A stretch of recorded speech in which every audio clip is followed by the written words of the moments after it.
American style, truer than the red, white, and blue. I love this country. I love this country. I love this country. I love this country. I love this country.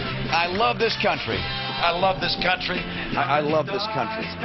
I love this country. America, America. I love this country. While by the dawn's early light, I love. Mitt Romney there declaring, even singing his love for America this Valentine's Day. But unfortunately for Mitt, it seems voters are just not that into him. And a brand new poll might as well be a handful of thorns without a rose petal in sight. The New York Times today showing Rich Santorum overtaking Romney for the Republican lead nationwide. A stagnant Romney facing 14 points of pure pounding Republican love that has flooded to Santorum. But I dare say it won't be Cupid's arrow that the Romney campaign aims at Santorum in the days ahead. Joining us now, Shira Toeplitz, political staff writer for Roll Call, and MSNBC contributor Perry Bacon, political editor for thegrio.com. Thank you, both of you. Shira, this is the third national poll this week showing Santorum with major momentum. Two of them he leads outright. We've seen a surge by so-called heart candidates before, or what Barney Frank famously called the bum of the month. But is it your sense that Santorum's surge is actually going to last? I think it'll last longer, perhaps, than some of the other surges we've seen, maybe recently by Newt Gingrich. But let's remember, these polls can change very quickly over the course of a couple days. And that's because we're starting to see a lot of ad money being spent right now in Michigan. Romney's super PAC is up. I think Santorum's super PAC is going in there. Once these ads start getting pumped into the TV airwaves in Michigan and in Detroit, these numbers start to shift a lot. So we could expect some change in the next week. But there's no doubt about it that these polls showing Santorum in the lead, definitely good news for him, especially as the field continues to winnow. Indeed, and Perry, polls also show Romney lagging in Michigan, and he's got a new editorial today, doubling down on his "Let Detroit Go Bankrupt" line. He writes, "The president tells us that without his intervention, things in Detroit would be worse. I believe that without his intervention, things there would be better." By the way, he says he'll be a Detroiter in the White House and cars are in his bones. As a collection of all of them, I'm slightly confused. I mean, I would have thought that there is some evidence now that the president's action on the motor industry was the right action.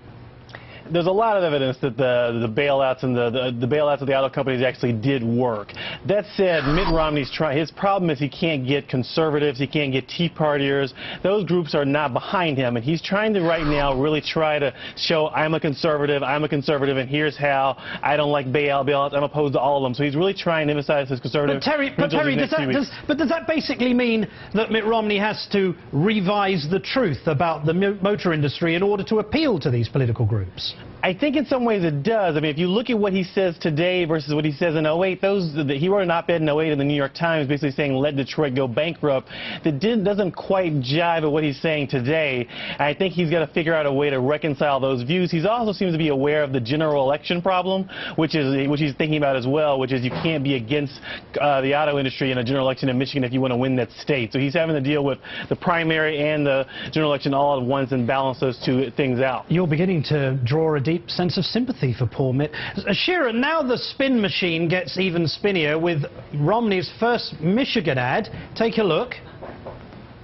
President Obama did all these things the liberals have wanted to do for years, to the fact that you've got millions of Americans out of work, home values collapsing, people here in Detroit are distressed. I want to make Michigan stronger and better. Michigan's been my home, and this is personal. So, Shira, he's against the bailout, which saved jobs, yet he's going to be the savior of those who lost jobs. Explain the logic of that to me.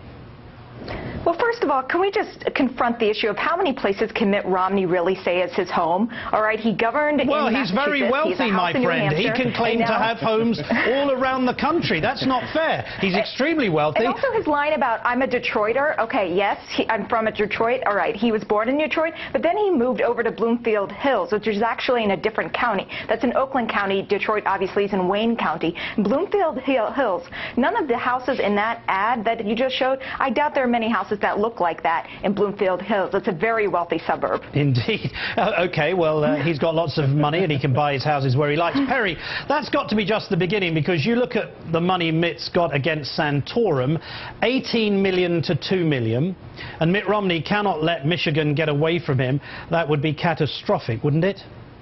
I think this nice sunny ad we saw will not be the ads we're seeing in the next few weeks. I think they will be much sharper. You saw what happened to Newt Gingrich in Florida. That is what Rick Santorum has to figure out. Can he weather that kind of aggressive attack that Romney's going to put on him? Shira Toeplitz and Perry Bacon, thank you, and a very happy Valentine's Day to the pair of you. Happy Valentine's Day, Mark. Thank you. Thank you, Mark. We'll be right back.